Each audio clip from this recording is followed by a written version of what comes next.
마태복음 그 시작은 그렇게 됩니다.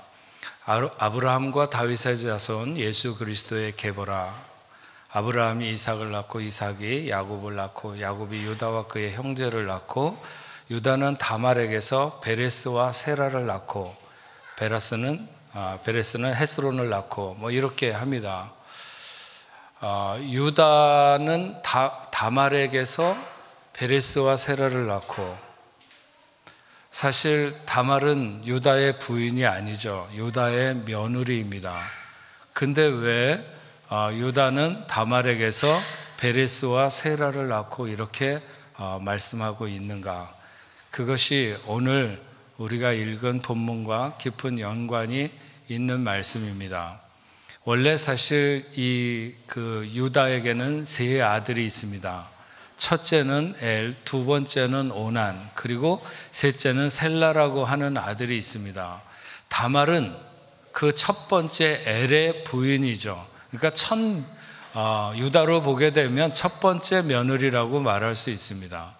그런데 그 엘이 뭔가를 심각하게 하나님 앞에 잘못을 해서 하나님이 그를 죽이셨습니다. 어떤 사람이 죄악이 있다고 해서 하나님이 무조건 사람을 죽이는 그런 분이 아닌 것을 볼 때 엘이 틀림없이 뭔가 대단히 큰 잘못을 하나님 앞에 한 것이 틀림없는 것 같습니다.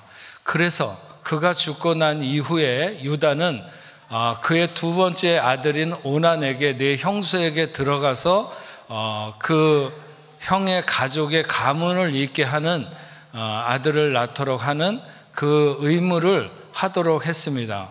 그런데 이 오난이 자기의 시로 말미암아서 형의 가문이 이어지는 것을 못마땅하게 생각해서 인간적인 꾀를 내서 아이를 임신하지 못하도록 한 것이죠.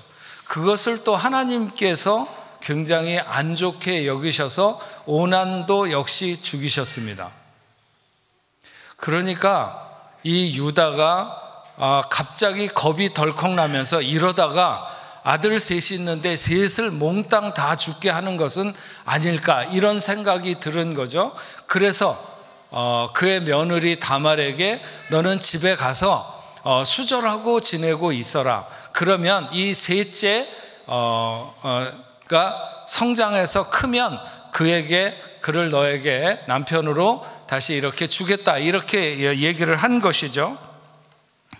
그런데 얼마 시간이 지나서 이때 이미 셀라가 성장했음에도 불구하고 유다는 그 자기 자식을 다말에게 주지 않았습니다.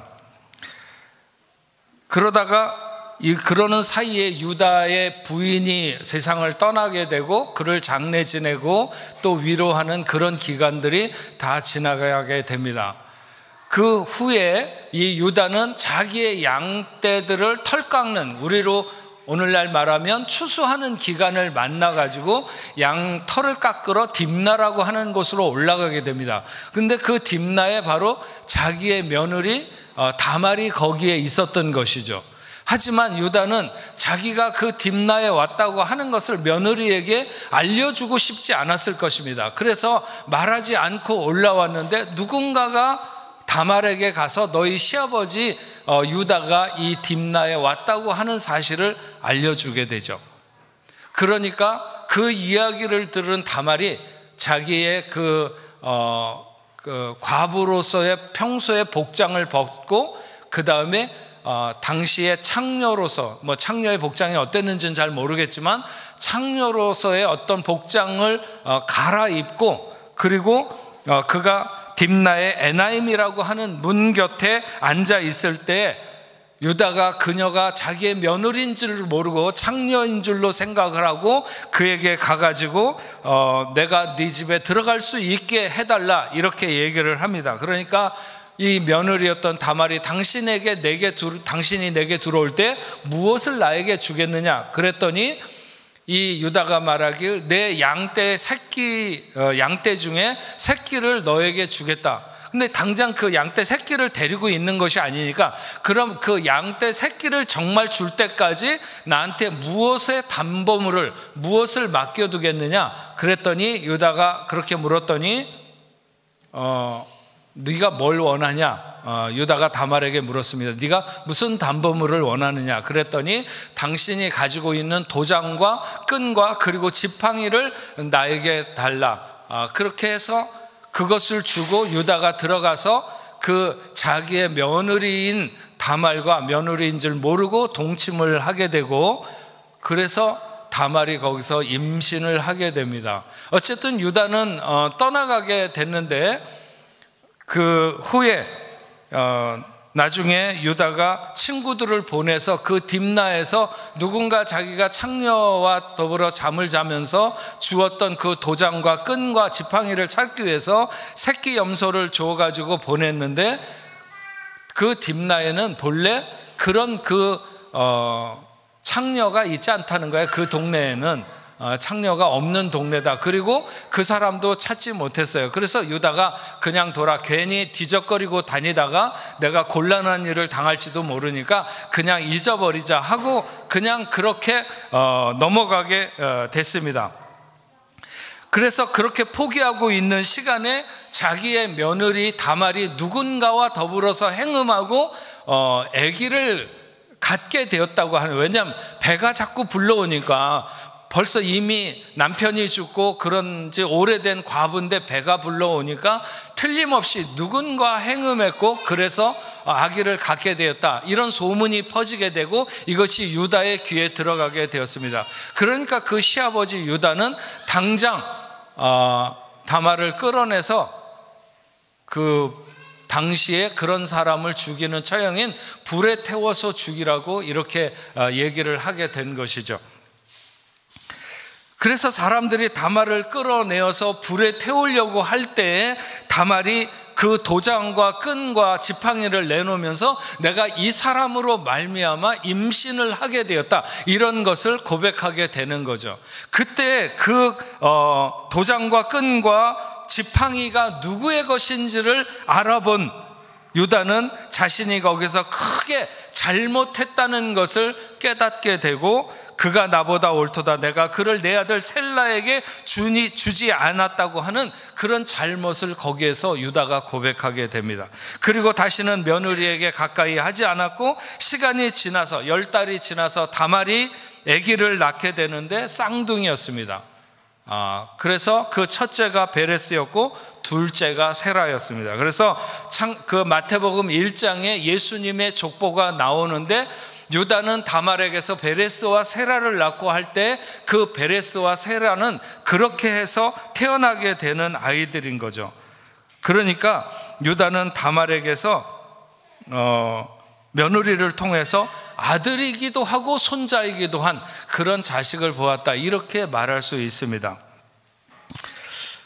유다가 다말에게 내미는 도장과 끈과 지팡이를 볼 때 그것이 자기의 것이라고 하는 것을 아는 순간에 유다는 그가 나보다 옳도다, 내가 그를 내 아들 셀라에게 주지 아니했다고 하는 그런 잘못을 고백하게 되는데, 그러니까 며느리가 창녀의 차림을 하고 시아버지를 속이고 시아버지와 합방을 해서 임신을 하게 된 것보다 시아버지가 자기의 셋째를 며느리에게 주지 않은 것이 훨씬 더 큰 잘못이라고 하는 것을, 그런 인식이 양자 모두에게 있었던 것입니다. 오늘 본문에서 말씀하고 있는 우리가 읽은 이 신명기에 나오는 이런 결혼에 대한 것을 계대 결혼이라고 합니다. 계대 결혼. 형제가 후사 없이 죽은 경우에 다른 형제가 형제된 의무로서 이 죽은 형제의 과부된 아내와 결혼하는 제도인 것이죠. 계대 결혼을 하게 되는 목적은 뭐냐면, 죽은 형제를 대신해서 대를 이어줄 후사를 낳아줌으로 그 형제의 이름과 기업과 가문과 그 기업을 가문과 지파 내에서 보존해 주기 위해서, 또 이스라엘 여인이 이방 남자와 결혼하는 것을 막으려고 하는 그런 의미가 있기도 하고, 또 홀로 남아서 의지할 데 없는 이 과부를 잘 돌보도록, 제도적으로 돌보도록 하기 위한 것은, 그런 목적을 가지고 이 계대 결혼이라고 하는 것이 실시되었습니다. 그것이 오늘 본문 5절과 6절인데, 형제들이 함께 사는데 그중 하나가 죽고 아들이 없거든.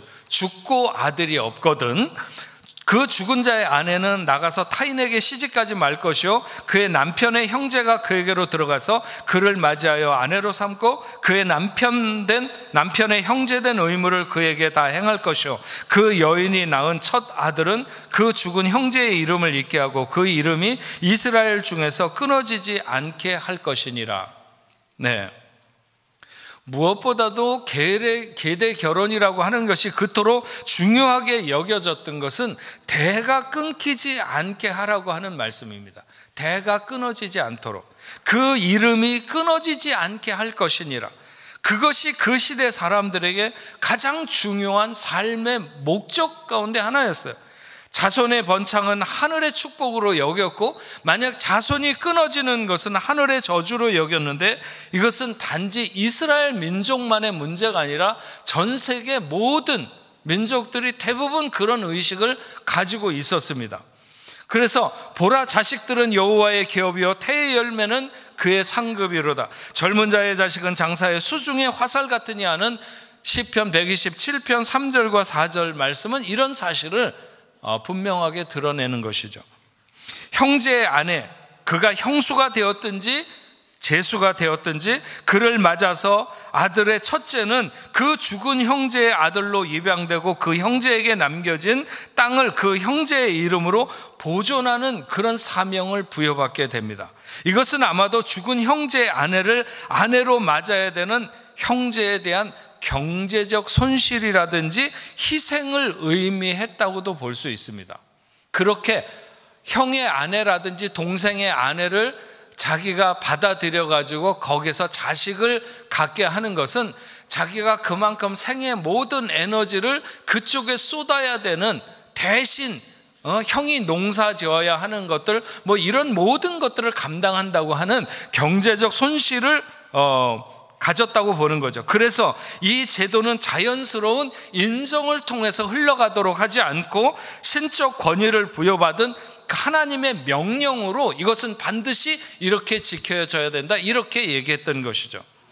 그러면 그 의무를 이행하지 않은 사람은 어떻게 되는가? 오늘 7절부터 10절에 있는 말씀이 그것인데, 그러나 그 사람이 만일 그 형제의 아내 맞이하기를 즐겨하지 아니하면 그 형제의 아내는 그 성문으로 장로들에게 나가서 말하기를 내 남편의 형제가 그의 형제된 이름을 이스라엘 중에 있기를 싫어하여 남편의 형제된 의무를 내게 행하지 아니하니이다 할 것이요, 그 성읍 장로들은 그를 불러다가 말할 것이며 그가 이미 정한 뜻대로 말하기를 내가 그 여자를 맞이하기를 즐겨하지 아니하노라 하면 그 형제의 아내가 장로들 앞에서 그에게 나가서 그의 발에서 신을 벗기고 그의 얼굴에 침을 뱉으며 이르기를 그 형제의 집을 세우기를 즐겨하지 아니하는 자에게는 이같이 할 것이라 하고 이스라엘 중에서 그 이름을 신벗김 받은 자의 집이라 부를 것이니라. 신벗김 받은 자의 집이라. 이것은 별 볼 일 없는 집안이다, 하찮은 가문이다, 이런 것을 나타내는 것입니다. 보아스가 룻을 아내로 맡기 위해서 자신보다 나오미의 남편이었던 엘리멜렉에게 더 가까운 친척에게 가서 네가 네 의무를 다하라고 할 때 그가 나는 안 하겠다 하면서 신발을 벗게 되죠. 그때 그 의무를 보아스가 행하게 되는데, 이렇게 보아스가 행하는 행위 같은 것을 고엘이라고 말합니다. 고엘. 이 고엘은 형제가 빈곤의 문제로 땅을 잃고 종살이를 할 때 대신 대가를 지불해서 종살이하는 사람을 되찾을 수 있도록 하는 제도인데, 이런 의미를 담고 시작된 그래서 형제의 가문을 일으켜주는 이런 목적을 가지고 있는 거죠. 그 고엘이라는 것에 계대 결혼 역시 마찬가지입니다. 그런 의미를 담고 있는데, 이 결혼을 거부함으로써 형제 가문이 끊어지도록 하는 것은 그 집안은 별 볼 일 없고 하찮은 가문이 그런 소리를 들어도 마땅하다, 그런 것이죠. 이처럼 계대 결혼을 거부할 경우에 개인의 차원을 넘어서 그것은 집안, 가문의 어떤 그 중대한 치욕이 되는 그런 사실을 우리가 알 수 있습니다. 개인보다 가문과 공동체 위주로 형성되었던 당시의 히브리 사회에 이것이 얼마나 중요한 문제였는가 하는 것을 우리가 알 수 있습니다. 오늘날과 같이 개인주의가 굉장히 팽창하고 이런 시대에 이 오늘 말씀이 충분히 마음에 와닿지 않을 수는 있습니다. 앞에서 유다의 경우에서 살핀 것과 같이 계대 결혼의 의무를 다하지 않은 것은 그러나 천륜을 거스리는 것만큼이나 그렇게 그 당시의 사람들이 매우 중요하게 생각했던 문제입니다.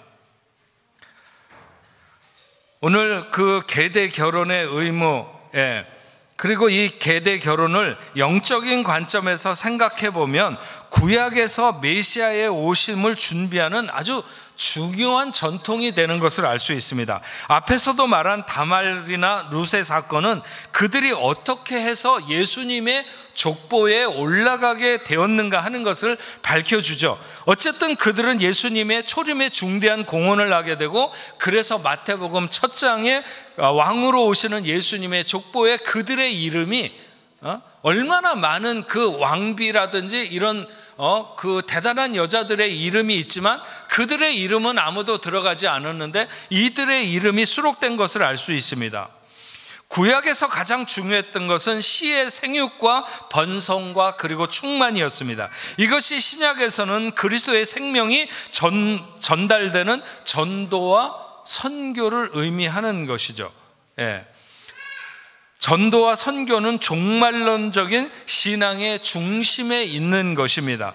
씨를 남기지 못한 사생자는 여호와의 총회에 들어오지 못할 것이다 하는 것을 우리가 신명기 23장 좀 얼마 전에 거기에서 이미 봤던 것과 같이 이것이 이 시대에 주는 의미도 그만큼 중요하다는 거죠. 그리스도인이 그리스도인으로서 사명을 다하는가, 그렇지 못하는가. 계대 결혼이 주는 의미는 이런 것을 내포하고 있다고 하는 것입니다. 우리가 생을 살아가면서 무엇을 삶의 중요한 가치로 여기며 살아가는가 하는 것은 사람마다 조금씩 차이가 있을 수 있습니다. 하지만 그리스도인으로 우리가 세상을 살아갈 때 우리의 가치는 세상 사람들이 세상을 살아가면서 갖는 그 목적과는 확연히 다르다는 것이죠. 이것은 세상이 아무리 변해도 공동체 중심이 아니라 개인 중심적인 삶으로 세상이 변한다 할지라도 그런 것이 보편화된 세상이 되어도 하나님이 우리에게 요구하시는 우리의 삶의 가치는 달라지지 않는다 하는 것입니다. 그것은 생명을 보존하고 그 생명을 전하는 것에 최선을 다하는 삶이 되어야 한다는 것이죠. 자기의 좋고 싫음이 기준이 되는 세상에서 계대 결혼의 의미는 확실히 구시대적인 것이 아닌가 이렇게 생각될 수 있습니다. 하지만 오늘 말씀이 이 시대에 전하는 의미는 우리가 무엇을 지키기 위해서 무엇을 희생하며 그것이 왜 중요한가 하는 것을 우리에게 보여줍니다. 시아버지도 죽고 남편도 죽고 남편의 형제들도 죽은 상황에서 룻이 그의 동서 오르바와 같이 자기의 본향인 자기의 그 아버지의 집으로 돌아가는 것이 상식적이고 현명한 선택입니다. 홀로 남은 시어머니와 동행한다는 것에 무슨 소망이 보이겠습니까? 하지만 룻은 끝까지 그 시어머니 나오미를 따라가게 되죠. 이것은 아마도 룻이 만난 하나님에 대한 소망이 있기 때문이라고 생각이 듭니다. 룻이 그렇게 결심했을 때 하나님은 룻에게 생명을 전할 수 있는 그런 길을 여셨습니다. 오롯이 그의 희생, 룻이 시어머니를 위해서 오롯이 그가 희생하는 것만 같았지만 하나님은 그것을 그의 영광으로 바꾸어 주셨습니다.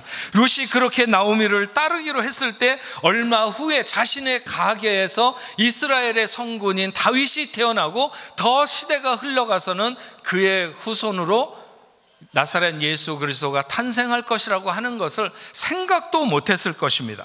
하지만 하나님은 그가 자기를 희생하면서 시어머니를 따르고자 했을 때 그로서는 도저히 상상할 수도 없는 은혜와 복을 하나님이 그를 위해서 예비하신 것을 알 수가 있습니다. 다말이 자신의 시집온 가문의 그 이름을 지켜내야 된다는 생각이 얼마나 강했으면 자기 시아버지를 속이고 그와 더불어 동침을 해서 그 가문을 잇고자 했는가. 성경에 보면 아브라함의 조카였던 롯의 딸들이 그 자기 아버지에게 술을 먹이고 들어가 가지고 자손을 번식하려고 그렇게 첫째 딸과 둘째 딸이 차례로 들어가서 아버지와 동침하고 자식을 낳게 되는, 그래서 모압과 암몬이라고 하는 자손이 그렇게 생겨나게 되는데, 이 사람들하고는 또 다른 문제입니다. 왜냐하면 이들은 하나님이 그것을 원하시는 것도 아니었고 하나님의 방법도 아니었습니다. 그러나 다말은 분명히 자신에게 주어진 책임을 다하고 생명을 전수하기 위해서 애를 쓴, 잘못한 것이 있다면 그의 남편이 잘못해서 죽었고, 또 그의 형제가 잘못해서 죽었고, 그의 그 시아버지인 유다가 잘못한 것입니다. 유다는 자신의 잘못을 인정했고 생명의 계보는 다말의 자녀인 베레스로 이어지는 것을 알 수가 있습니다. 언젠가도 제가 한번 그런 말씀 드린 적이 있는 것 같은데, 저희 그 작은 아버지 댁에는 아들은 없고 딸만 굉장히 많습니다. 요즘 같으면 뭐 아들보다 딸이 더 좋다 이렇게 할지도 모르겠지만, 제가 어렸을 때만 하더라도 아들이 있어야 된다는 생각이 너무 강했어요. 그때만 하더라도 막 이제 그 산하 제한이라고 그럴까요? 아이를 많이 낳지 말자, 막 이런 캠페인이 막 벌어지고, 뭐 2000 몇 년이 되면 뭐 한 명이 한 명을 업고 다니지 않으면 세상을 다닐 수 없다, 막 이런 얘기가 막 나오고 그럴 때인데, 저희 작은 집에 딸이 5인가 그랬어요.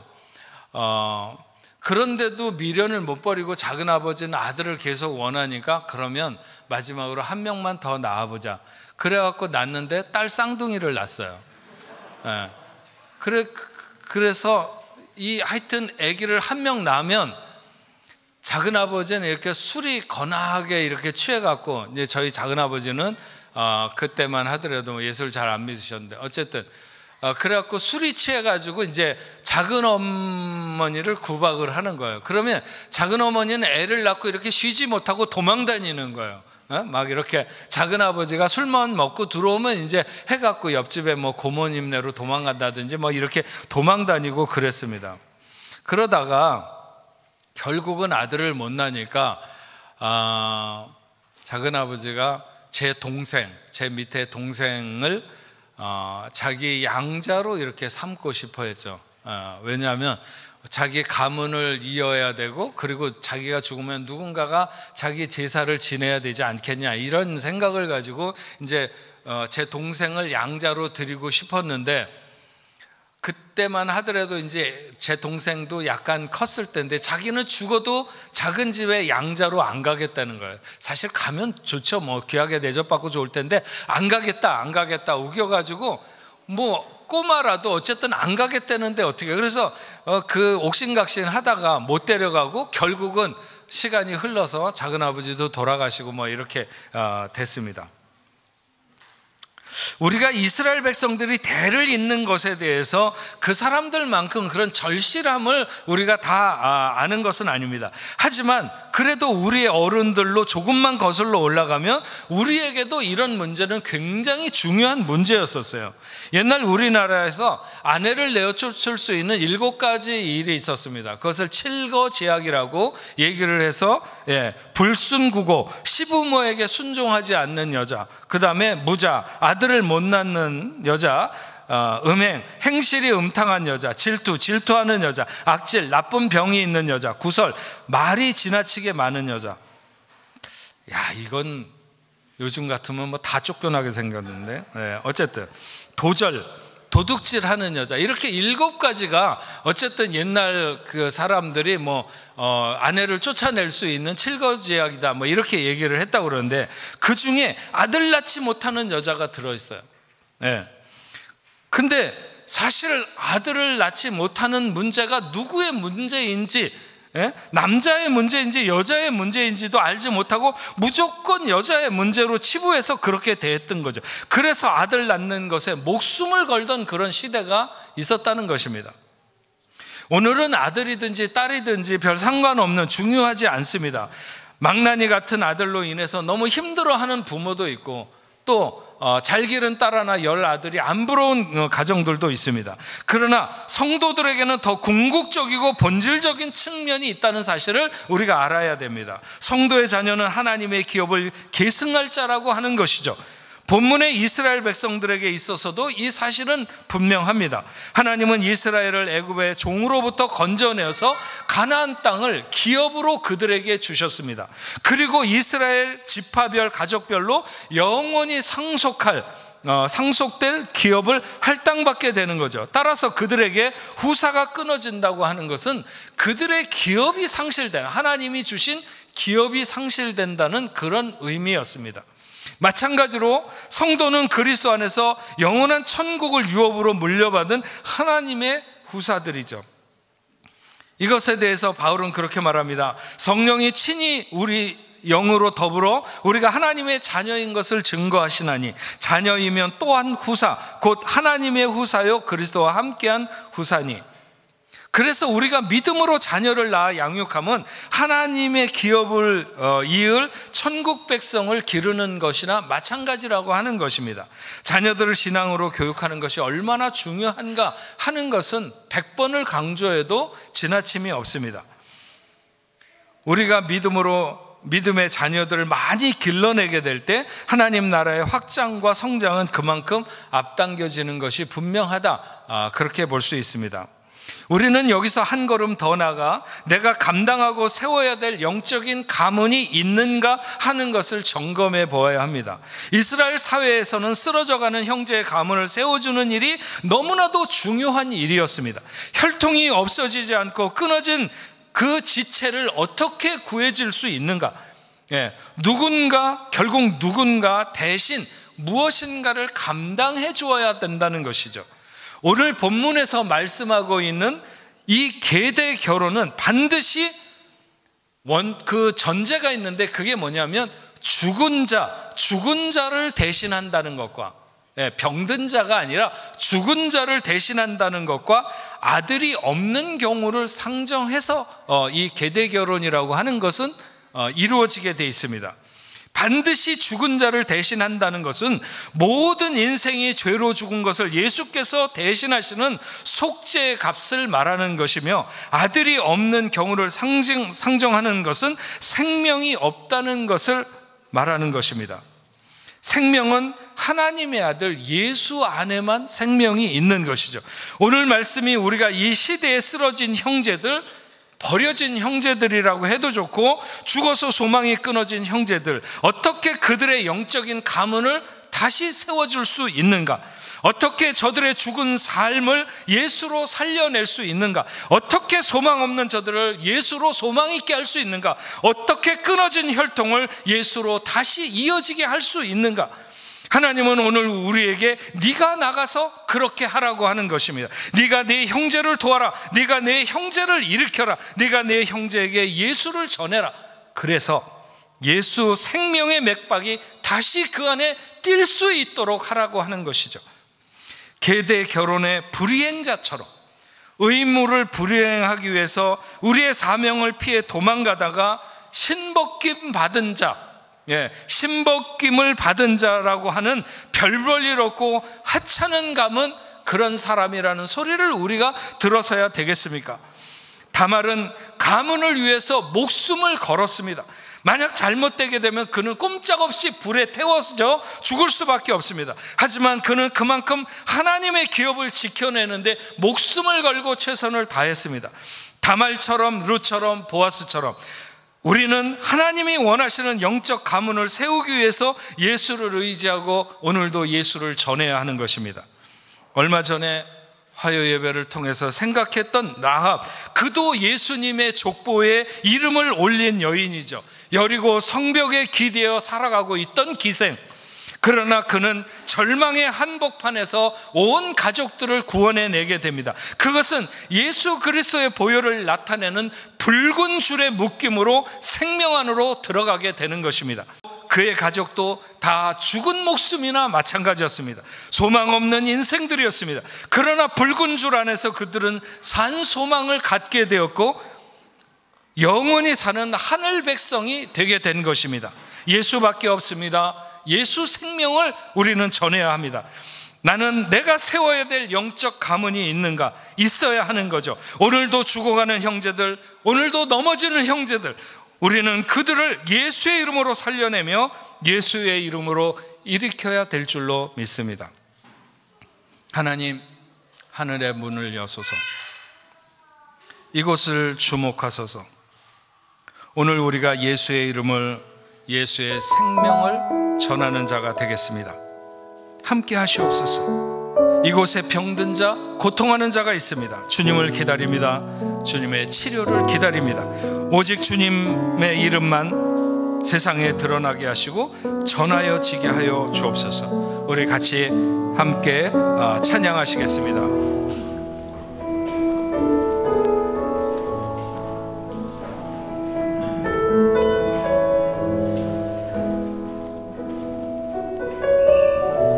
하늘의 문을 여소서, 이곳을 주목하소서.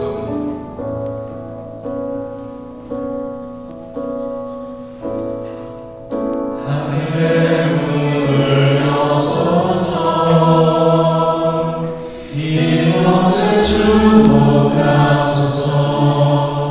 주의 향한 노래가 터지지 않으니 하늘을 열고소서.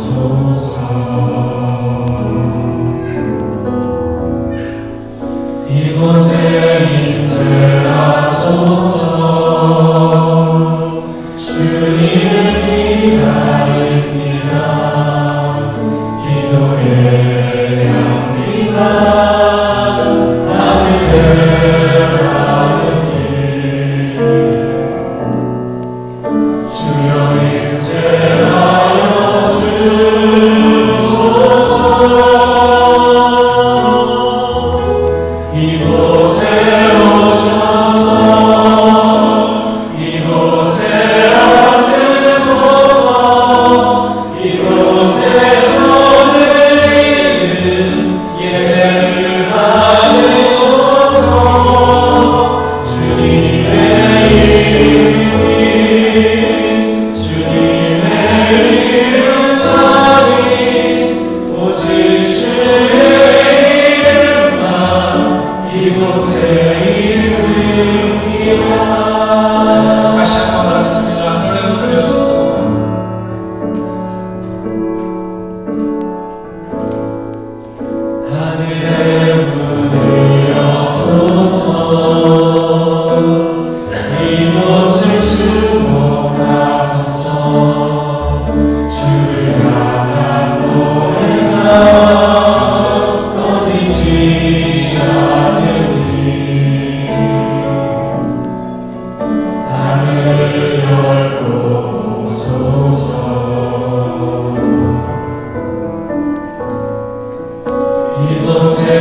세우는 이 놀라운 역사가 있기를 원합니다.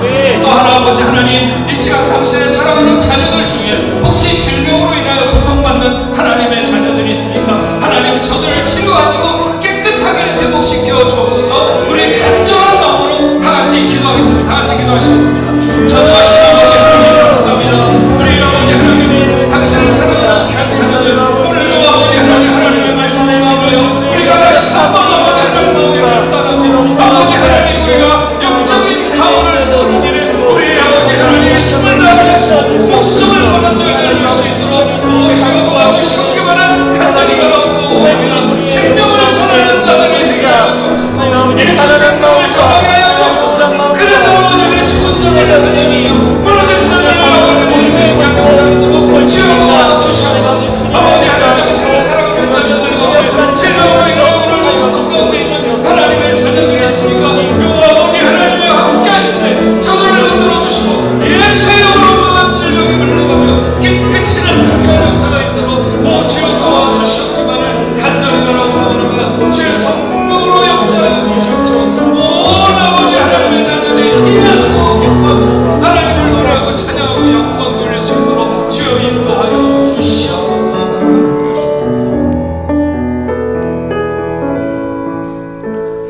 전능하신 아버지 하나님 감사합니다. 오늘 복되고 귀한 날 하나님 앞에 나와 예배하며 이 시간에 귀한 예물을 하나님 앞에 올려드립니다. 드리는 모든 손길들마다 부족함 없도록 아버지 하나님 저들 채워주시되, 저들이 경영하는 사업과 가정과 직장 모든 아버지 하나님 삶의 터전에 하나님 함께 해주시고, 저들이 아버지 하나님 내다보는 꿈과 비전 위에 하나님 역사하여 주시어서 모든 아버지 하나님 저들의 발을 딛는 곳마다 손길이 닿는 곳마다 하나님의 복이 은혜가 넘치도록 채워질 수 있도록 인도하여 주옵소서. 11조로 감사 예물로 선교 헌금으로 하나님 앞에 올려드립니다. 드리는 모든 손길들마다 모자름 없도록 넘치게 채워주시옵시고, 우리가 세상을 바라보며 희망을 갖는 것이 아니라 주를 의지하면서 힘을 낼 수 있는 하나님의 자녀들 다 될 수 있도록 주님 도와주시옵소서. 흩어져 있는 모든 복내포 성도들 아버지 하나님, 어디에 있든지 어떤 문제 가운데 있든지 두려워하지 않고 낙심하지 않을 수 있도록 주여 도와주시옵소서. 온전히 주님만 바라보며 주님만 의지하며 나가는 귀한 자녀들 다 될 수 있도록 주여 도와주시고, 우리 교회가 이 땅에 세워진 선한 목적을 따라서 하나님의 귀한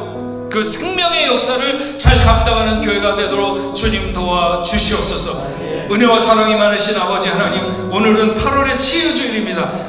오늘 아버지 하나님, 우리가 연약한 모습 이대로 주님 앞에 나왔습니다. 병들고 상한 심령, 그런 육체를 가지고 주님 나왔습니다. 강하고 놀라운 능력으로 하나님 함께하여 주시옵시고, 어떤 질병을 가지고 나왔든지 고침받고 돌아가게 하시고, 우리가 기도하는 그 자리에 그런 하나님의 놀라운 역사가 나타날 수 있도록 인도하여 주옵소서. 우리가 손댈 수 없는 문제, 우리가 힘들다고 생각하는 문제, 그러나 주님의 능력은 모든 것이 가능하며 모든 질병이 물리칠 줄로 믿습니다. 치유와 회복의 역사가 이 시간 당신의 사랑하는 자녀들에게 나타나게 하여 주옵소서.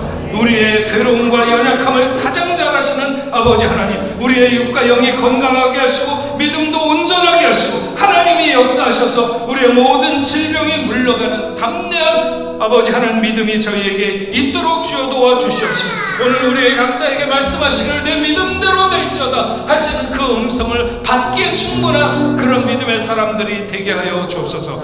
수많은 병자들에게 주님이 내 손을 내밀라고 하셨습니다. 그래서 소경도 고쳐주시고 귀신 들린 자도 고쳐주시고 다리 저는 자 벙어리 고쳐주시고 기머거리 손 마른 자 혈병 다 고쳐주시고 죽은 자도 살리셨습니다. 주님, 이제 아버지 하나님 이 시간에도 동일한 역사가 나타날 수 있도록 인도하여 주옵소서. 그래서 고질적인 질병이 물러가게 하시고 치료한 귀신의 역사도 떠나가게 하시고 온전한 치유와 회복이 나타나는 시간 되도록 주여 도와 주옵소서. 아버지 하나님, 당신의 사랑하는 자녀들 중에 귀가 잘 안 들리는 사람이 있습니까? 눈이 잘 안 보이는 사람이 있습니까? 자녀의 질병 때문에 힘들어하는 자가 있습니까?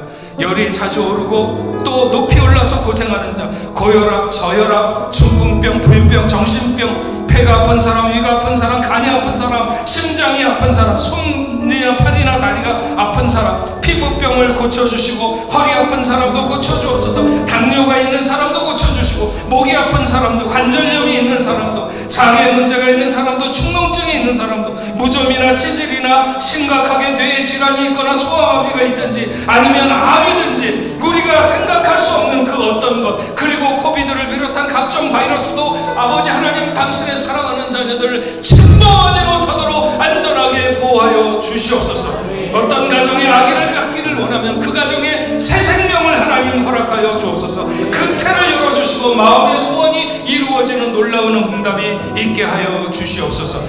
아버지 하나님, 당신의 사랑하는 자녀들 혹은 이 자리에 있든지 멀리 떨어져 있는 우리의 이웃이거나 우리의 부모 형제거나 주님이 이제 말씀하시옵소서. 예수의 이름으로 명하노니, 예수의 이름으로 명하노니 모든 질병이 당신의 사랑하는 자녀들에게 떠날지어다, 떠날지어다, 떠날지어다. 하나님 깨끗하게 치유해 주시고 홀로 영광 받아 주옵소서. 이제는 우리 주 예수 그리스도의 은혜와 하나님 아버지의 크신 사랑과 성령님의 감화 감동 위로 교통하심이 오늘 하나님 앞에 나와 예배하는 당신의 사랑하는 자녀들과 저들의 가정과 직장과 두군 구국 외 세계 만방에 흩어져 복음을 전하는 모든 선교사들과 그 사역지 위에 이제로부터 영원토록 함께 있을지어다. 아멘.